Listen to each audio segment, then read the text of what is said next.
माटी वाली, विद्यासागर नौटियाल, पृष्ठ संख्या 42 से 48 तक। शहर के सेमल का तप्पड़ मोहल्ले की ओर बने आखिरी घर की खोली में पहुंचकर उसने दोनों हाथों की मदद से अपने सिर पर धरा बोझा नीचे उतारा। मिट्टी से भरा एक कंटर। माटी वाली। टिहरी शहर में शायद ऐसा कोई घर नहीं होगा जिसे वह न जानती हो या जहां उसे न जानते हो। घर के कुल निवासी, बरसों से वहां रहते आ रहे किराएदार, उनके बच्चे तलक, घर घर में लाल मिट्टी देते रहने के उस काम को करने वाली वह अकेली है। उसका कोई प्रतिद्वंदी नहीं। उसके बगैर तो लगता है टिहरी शहर के कई एक घरों में चूल्हों का जलना तक मुश्किल हो जाएगा। वह न रहे तो लोगों के सामने रसोई और भोजन कर लेने के बाद अपने चूल्हे चौके की लिपाई करने की समस्या पैदा हो जाएगी। भोजन जुटाने और खाने की तरह रोज की एक समस्या। घर में साफ लाल मिट्टी तो हर हालत में मौजूद रहनी चाहिए। चूल्हे चौकों को लीपने के अलावा साल दो साल में मकान के कमरों, दीवारों की गोबरी लिपाई करने के लिए भी लाल माटी की जरूरत पड़ती रहती है। शहर के अंदर कहीं माटा खान है नहीं। भागीरथी और भीलांगना, दो नदियों के तटों पर बसे हुए शहर की मिट्टी इस कदर रेतीली है कि उससे चूल्हों की लिपाई का काम नहीं किया जा सकता। आने वाले नए नए किराएदार भी एक बार अपने घर के आंगन में उसे देख लेते हैं तो अपने आप माटी वाली के ग्राहक बन जाते हैं। घर घर जाकर माटी बेचने वाली नाटे कद की एक हरिजन बुढ़िया, माटी वाली। शहरवासी सिर्फ माटी वाली को नहीं, उसके कंटर को भी अच्छी तरह पहचानते हैं। रद्दी कपड़े को मोड़कर बनाए गए एक गोल डिल्ले के ऊपर लाल चिकनी मिट्टी से छुलबुल भरा कनस्तर टिका रहता है। उसके ऊपर किसी ने कभी कोई ढक्कन लगा हुआ नहीं देखा। अपने कंटर को इस्तेमाल में लाने से पहले वह उसके ऊपरी ढक्कन को काटकर निकाल फेंकती है।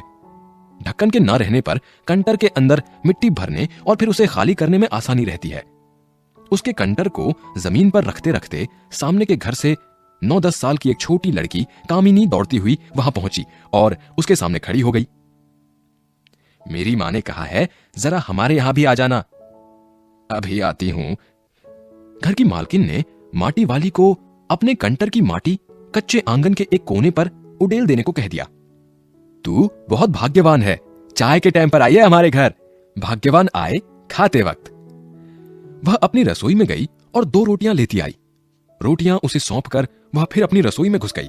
माटी वाली के पास अपने अच्छे या बुरे भाग्य के बारे में ज्यादा सोचने का वक्त नहीं था। घर की मालकिन के अंदर जाते ही माटी वाली ने इधर उधर तेज निगाहें दौड़ाई।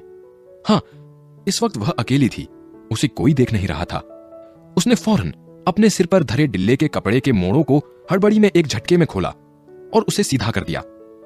फिर एक हरा खुल जाने के बाद वह एक पुरानी चादर के एक फटे हुए कपड़े के रूप में प्रकट हुआ। मालकिन के बाहर आंगन में निकलने से पहले उसने चुपके से अपने हाथ में थामी 2 रोटियों में से एक रोटी को मोड़ा और उसे कपड़े पर लपेटकर गांठ बांध दी। साथ ही अपना मुंह यूं ही चलाकर खाने का दिखावा करने लगी। घर की मालकिन पीतल के एक गिलास में चाय लेकर लौटी। उसने वह गिलास बुढ़िया के पास जमीन पर रख दिया। ले सद्दा बासी साग, कुछ है नहीं अभी, इसी चाय के साथ निकल जा। माटी वाली ने खुले कपड़े के एक छोर से पूरी गोलाई में पकड़कर पीतल का वह गर्म गिलास हाथ में उठा लिया। अपने होठों से गिलास के किनारे को छुआने से पहले शुरू में उसने उसके अंदर रखी गर्म चाय को ठंडा करने के लिए सू करके उस पर लंबी लंबी फूंके मारी। तब रोटी के टुकड़ों को चबाते हुए धीरे धीरे चाय सुड़कने लगी। चाय तो बहुत अच्छा साग हो जाती है ठकुराइन जी। भूख तो अपने में एक साग होती है बुढ़िया, भूख मीठी कि भोजन मीठा। तुमने अभी तक पीतल के गिलास संभाल कर रखे हैं, पूरे बाजार में और किसी घर में अब नहीं मिल सकते ये गिलास। इनके खरीदार कई बार हमारे घर के चक्कर काट कर लौट गए। पुरखों की गाढ़ी कमाई से हासिल की गई चीजों को हराम के भाव बेचने को मेरा दिल गवाही नहीं देता। हमें क्या मालूम कैसी तंगी के दिनों में अपनी जीभ पर कोई स्वादिष्ट चटपटी चीज रखने के बजाय मन महसूस कर 2-2 पैसे जमा करते रहने के बाद खरीदी होंगी उन्होंने ये तमाम चीजें, जिनकी हमारे लोगों की नजरों में अब कोई कीमत नहीं रह गई है। बाजार में जाकर पीतल का भाव पूछो जरा, दाम सुनकर दिमाग चकराने लगता है। और ये व्यापारी हमारे घरों से हराम के भाव इकट्ठा कर ले जाते हैं तमाम बर्तन भांडे। कांसे के बर्तन भी गायब हो गए हैं सब घरों से। इतनी लंबी बात नहीं सोचते बाकी लोग। अब जिस घर में जाओ वहां या तो स्टील के भांडे दिखाई देते हैं या फिर कांच और चीनी मिट्टी के। अपनी चीज का मोह बहुत बुरा होता है।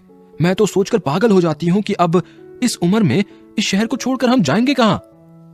ठकुराइन जी, जो जमीन जायदादों के मालिक हैं, वे तो कहीं ना कहीं ठिकाने पर जाएंगे ही, पर मैं सोचती हूं मेरा क्या होगा। मेरी तरफ देखने वाला तो कोई भी नहीं।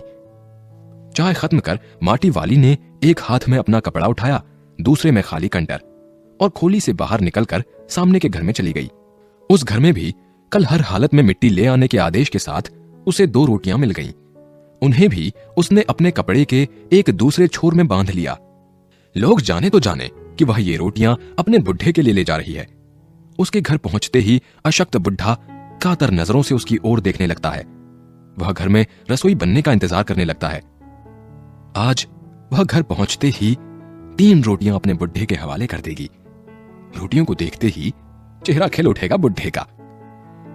साथ में ऐसा भी बोल देगी, साग तो कुछ है नहीं अभी। और तब उसे जवाब सुनाई देगा, भूख मीठी कि भोजन मीठा। उसका गांव शहर के इतना पास भी नहीं है। कितना ही तेज चलो फिर भी घर पहुंचने में 1 घंटा तो लग ही जाता है। रोज सुबह निकल जाती है वह अपने घर से। पूरा दिन माटा खान में मिट्टी खोदने, फिर विभिन्न स्थानों में फैले घरों तक उसे ढूंढने में बीत जाता है। घर पहुंचने से पहले रात घिरने लगती है। उसके पास अपना कोई खेत नहीं, जमीन का एक भी टुकड़ा नहीं। झोपड़ी जिसमें वह गुजारा करती है गांव के एक ठाकुर की जमीन पर खड़ी है। उसकी जमीन पर रहने की एवज में उस भले आदमी के घर पर भी माटी वाली को कई तरह के कामों की बेगार करनी होती है। नहीं, आज वह एक गठरी में बदल गए अपने बुढ़े को कोरी रोटियां नहीं देगी। माटी बेचने से हुई आमदनी से उसने 1 पाव प्याज खरीद लिया। प्याज को कूटकर वह उन्हें जल्दी जल्दी तल लेगी।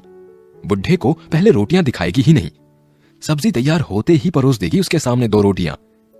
अब वह 2 रोटियां भी नहीं खा सकता। 1 ही रोटी खा पाएगा या हद से हद 1.5। अब उसे ज्यादा नहीं पचता। बाकी बची 1.5 रोटियों से माटी वाली अपना काम चला लेगी। 1 रोटी तो उसके पेट में पहले ही जमा हो चुकी है। मन में यह सब सोचती, हिसाब लगाती हुई वह अपने घर पहुंच गई।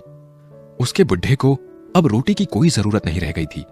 माटी वाली के पांवों की आहट सुनकर हमेशा की तरह आज वह चौंका नहीं। उसने अपनी नजरें उसकी ओर नहीं घुमाई। घबराई हुई माटी वाली ने उसे छू कर देखा। वह अपनी माटी को छोड़कर जा चुका था।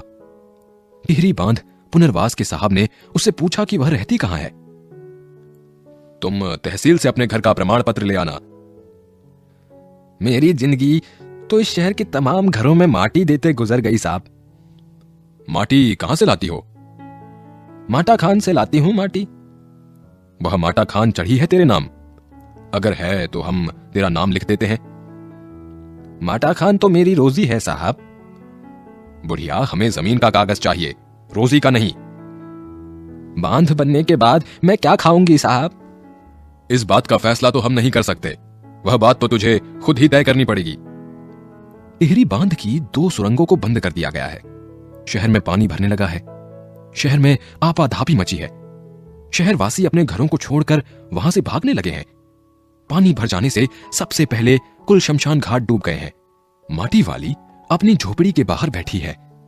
गांव के हर आने जाने वाले से एक ही बात कहती जा रही है, गरीब आदमी का शमशान नहीं उजड़ना चाहिए,